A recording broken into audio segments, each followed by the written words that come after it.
હલકી ગુણવત્તાવાળું કામ કરવામાં વડોદરા મહાનગરપાલિકા કોઈ કસર છોડતી જ નથી। આવું એટલે બોલી રહ્યો છું કે વડોદરા શહેરમાં અલગ અલગ જગ્યા પર વિકાસના કામો થાય છે, એ કેવા થાય છે એ થોડા સમય પછી પડદા પર આવે છે। વડોદરા મહાનગરપાલિકાના કર્મચારીઓ કે ત્યાંના અધિકારીઓ જે ગણોએ આળસ રાખી રહ્યા છે, કારણ અલગ અલગ જગ્યા પર તેમની ઘોર નિષ્કાળજી, ઘોર બેદરકારી જોવા મળી રહી છે।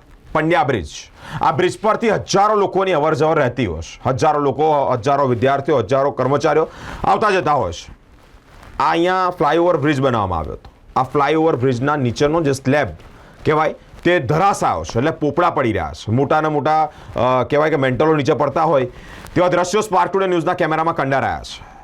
હવે આ નાની મોટી ઘટના નથી, આ આખો સ્લેબ ધરાશાયી એની રાહ જોવાઈ રહી હોય એવું લાગી રહ્યું છે, કારણ કોઈ જ પાલિકાનું તંત્ર અત્યાર સુધી જાગ્યું નથી। અહીંયાના અધિકારી પહોંચ્યા કે ન કોઈક મોટા નેતાઓ પહોંચ્યા। મિત્રો, એ બ્રિજ પરનો સ્લેબ એટલે કે પોપડા ધબાધબ નીચે પડી રહ્યા છે।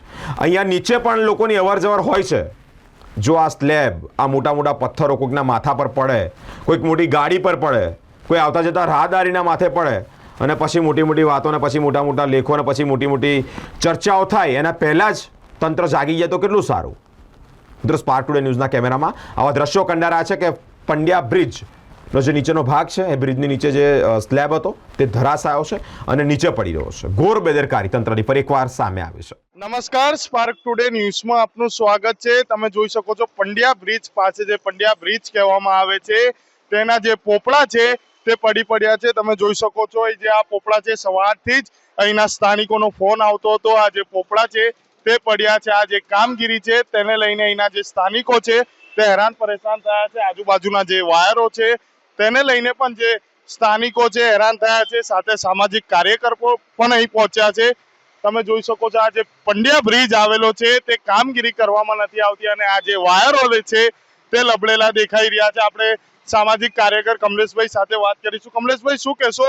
સવારથી જ લોકોના ફોન આવી રહ્યા હતા અને આ જે પંડ્યા બ્રિજની જે કામગીરી છે, ચોક્કસથી આ બે પંડ્યા બ્રિજ છે। પંડ્યા બ્રિજમાં સવારે 9 વાગ્યાની આસપાસ જે આ બનાવ બન્યો છે, અહીંયા ગાડી ઓચિંતું બ્રિજની જે રેલિંગ છે એ રેલિંગ પડવાથી કોઈને જાનહાનિ થઈ નથી, પરંતુ જો કદાચ કોઈકને જાનહાનિ થાત અથવા તો કોઈકનો ઈજા થાત અથવા કોઈનું મૃત્યુ થાત તો વડોદરા શહેર કોર્પોરેશનની જવાબદારીમાં તો લેવાના જ નથી। પરંતુ ખાસ કરીને જ્યારે 2022થી જે આ બ્રિજ જર્જરિત છે તેવી સ્પષ્ટપણે જાહેર પણ થયું હતું, ત્યારે જે કહેવાય છે કે લાલી લિપસ્ટિક મેકઅપ પાવડર લગાવી અને જે આ બ્રિજનું રિનોવેશન કરવામાં આવ્યું, પરંતુ હાલમાં ફરીથી તમે જોશો કે આખી જે રેલિંગ છે આ રેલિંગ જર્જરિત હાલતમાં છે। ત્યારે હું ખાસ કરીને આપના ન્યૂઝના માધ્યમથી અપીલ કરું છું કે જે જગ્યા ઉપર જરૂરિયાત નથી તેવા બ્રિજ ઉપર રિપેરિંગનું કામગીરી કરવામાં આવી રહી છે, પરંતુ હકીકતની અંદર જે બ્રિજ જૂના છે, જર્જરિત બ્રિજ છે, તેની રેલિંગ તેમજ અન્ય રીતે મરામત કરવાની જરૂર છે। ત્યારે ખાસ કરીને આ બ્રિજને તાત્કાલિક ધોરણે રિનોવેશન કામગીરી કરવામાં આવે, નહીં તો ચોક્કસથી અમારે પછી ઉગ્રમાં ઉગ્ર આંદોલન ન કરવું પડે